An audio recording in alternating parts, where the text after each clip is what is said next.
How's it going every day? The day, or not the day, but this week, I've noticed that I'm kind of putting these videos up weekly. I hope that's alright. Obviously it's a week you need to wait for a video. If you're like interested in the build and following the build, obviously it's a week in between each video. Hopefully should be doing a track day next week in Alistair's Escort. So that will be like an extra video to break it up a bit, I know. Because obviously I watch loads of people on YouTube as well now, obviously, and I hate when people take ages to upload stuff, so sorry to be that guy.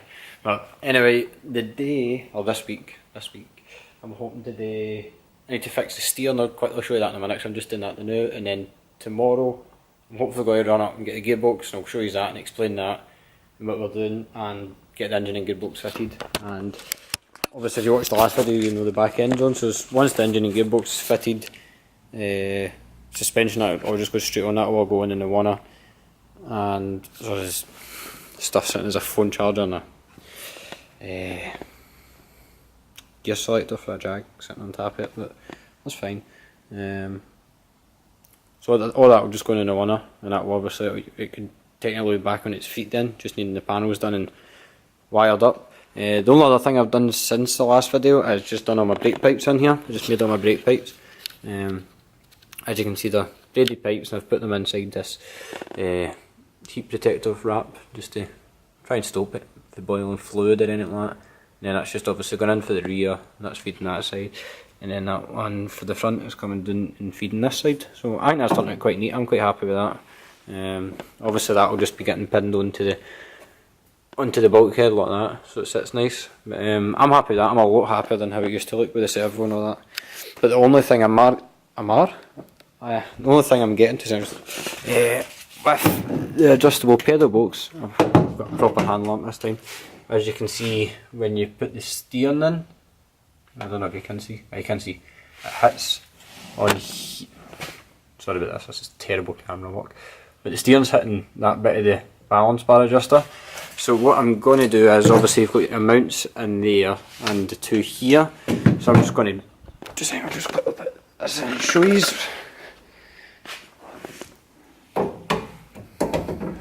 So that's upside down. Jesus. Because that sits like that, obviously, I'm going to just weld another two bolt holes, another two eyelets on and bolt holes in them, and set the steering down. And the inside should still work, just with a couple of spacers or washers or something on the top of it, just to space it correctly. So it still sits in the middle, obviously, to line up with the steering. And it shouldn't be that hard, I don't think. It should be pretty shooty in. The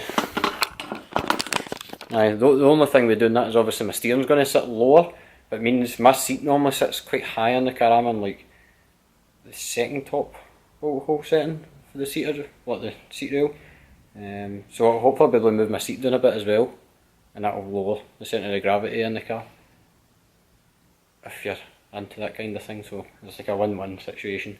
So I'm hoping to get that done and get the seat in the now, and then tomorrow we'll go out and get the box. I'll just tell you the now, basically, so that Alistair can't go back. Now, Alistair's given me his 5-speed R&D dog box that he's got in his white Escort that we built 2 years ago. It was 2 years ago we built it for Ford Live. We built it in 3 days, and then taken it up to Ford Live and had it out on track and all that. So that was exciting. That would have been a good video, obviously, building it. So it's just a rolling shell. He bought it as a rolling shell, and we built it and got it engine box, not all in it, and all running drive, and all wired up. Didn't have a car loom, so we done like lights and wired up all the lights and all that in 3 days, and got it 3 or 4 days, and then got it up to Knockhill. But it's never moved since. It's just sitting in Alistair's unit, so obviously he's hadn't seen that. But aye, I'm going to take the box out because I drove the car at Ford Live, and I swear to God I've never drove a dog box as nice as this in my life. The only other dog boxes I've drove, like H-pattern dog boxes, are the Quaif 6-speed, and I can't remember what was in the other white Escort I drove. It was maybe a 6-speed R&D, but it was maybe more worn or something like that. I don't know why, but every dog box I've ever drove has been a bit fiddly to get into gear and stuff. But the one that's in that white Escort, that 5-speed R&D, is unbelievable. It's like driving a 1 litre Corsa. You just douche in a gear. There's literally no effort in it. So I've got to get that and just use that. it makes so much sense rather than using these standard boxes, because they're just not up for it. You've seen yourself, if you watch the videos, you've seen how many videos we've done rebuilding boxes and breaking boxes in that last year, so it needs to stop if we want reliability basically, so the R&D's going in it. So I've just got this through, and I've got these, I think these are actually bits off a roll cage. I just cut the thing up there now, but they're good, they're thick enough, they're not going to break, and the bolt hole's the right size, so it's a win-win. So as you can see, I'm just going to put them on there like that, and I'll just bridge in this top bit as well on both sides, so I've got two of them there, and just give that all maybe clean off now. That should be mint, and I'm hoping these are still going to work, just with some spacers at the top. I'm hoping. They kind of need to work to keep that in the middle, because obviously if I bolt that right up, then that's going to be like at the top of the hole, because I've changed the angle, if you know what I mean. If you don't know what I mean, you'll see what I mean in 2 minutes anyway. But I'm just going to go ahead and get them welded on.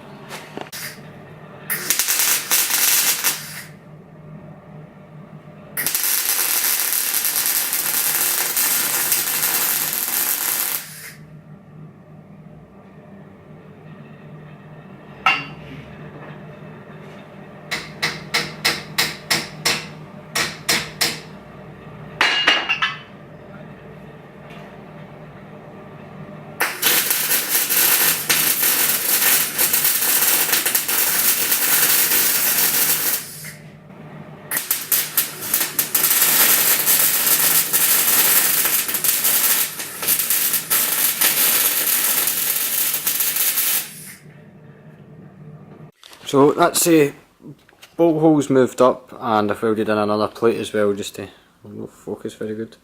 Welded in another plate as well above it just to strengthen it up, and I had to end up moving these brackets up just 1/4 of an inch, well, 1/2 an inch. I had to move them up just to get it to fit properly. They were going on, but it was only going on maybe 2 threads, and I wasn't happy with that, so I ended up just moving them up as well. I'm just going to go ahead and get that fitted anew, so I feel like we've achieved something tonight, and then that's probably just be going for the gearbox tomorrow. So that's my seat and harness and steering and that all in, and it turns nice and free, so it doesn't foul on the brakes anymore, so really happy with that. And obviously it took me a wee while to get my seat to where I wanted it to sit, but that's pretty much perfect where it is. I just had to obviously adjust all the rails. They're not all tight yet, the other side's not tight yet, but it's all just sitting in. But that's pretty perfect, I'm really happy where that is, especially for the steering being done, and I'm down a wee bit in the car as well now. I used to be on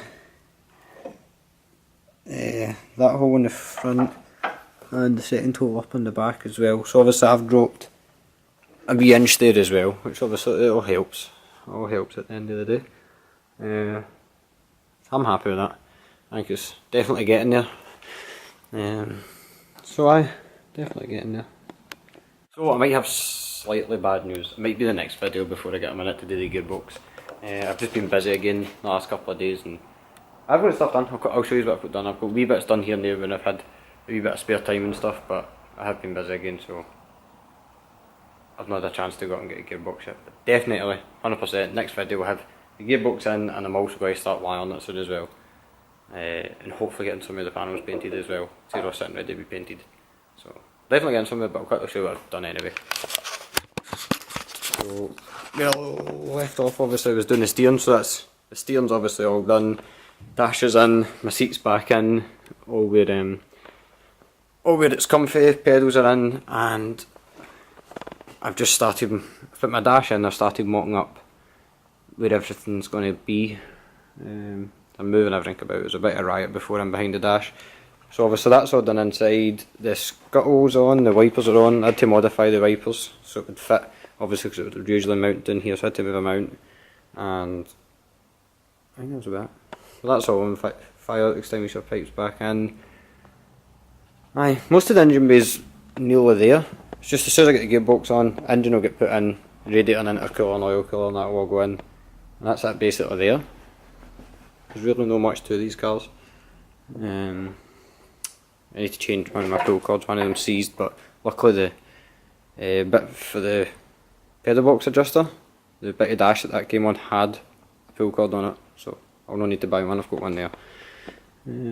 Just trying to think what else we need. I've sat in my tunnel as well, like my wee carbon tunnel. It's obviously dirty, it's all needing clean because it's all been sitting out, but I've just sat them in there and I bolted in either because all the mounts weren't great on them, so I'm going to make new mounts for them, and I'm also just going to, as you can see, I need to make new mounts for them, and I'm also going to just put grommets in all these holes because they were obviously all been for buttons before that we don't use anymore, so I'm just going to do that and try and tidy that up a wee bit, and then it's just the wiring to do inside basically. That's that. I'll not be putting the standard cluster back in, I don't think. I'm just going to try and get a rev counter on its own and just a light for the charging system, and I'll just put that in rather than having that, and I'll try and have a rev counter again because I've not had a rev counter for a year and a half or 2 years or something like that. And I've just started redoing that, which obviously sits up in the middle of the dash, so I'm just moving the gauges about to where I think they should be, and the button for the boost controller was always down here, so it was about a faff if you were having to press it. So I've moved that, and again I'm just going to wire this up a lot neater because it was horrendous in the past. You can see all the wiring that's given it them. Obviously there's 2 boxes worth of wiring. Obviously some of the car limbs in there and leads and stuff are in there, so that'll need to go back on, but everything else will just be wired up through that, and I'm just going to get a wee standalone fuse box and a wee fuse box and relay box. It should save a lot of hassle, but that's basically where we're at the minute. So hopefully in the next video the front end should be on. Hopefully in the next video I should be able to get it rolling. That's what we're aiming for. That's what we're aiming for, I think. And then the video after that will be wiring it up. I think that should be it. Definitely once it's rolling there definitely shouldn't be much to do. It shouldn't be too far away. As I was saying, that's the wee dash part I was talking about, and it came with a pull cord. And that's just the adjuster for the pedal box. My mirrors, everything's just needing cleaned as well before it goes in.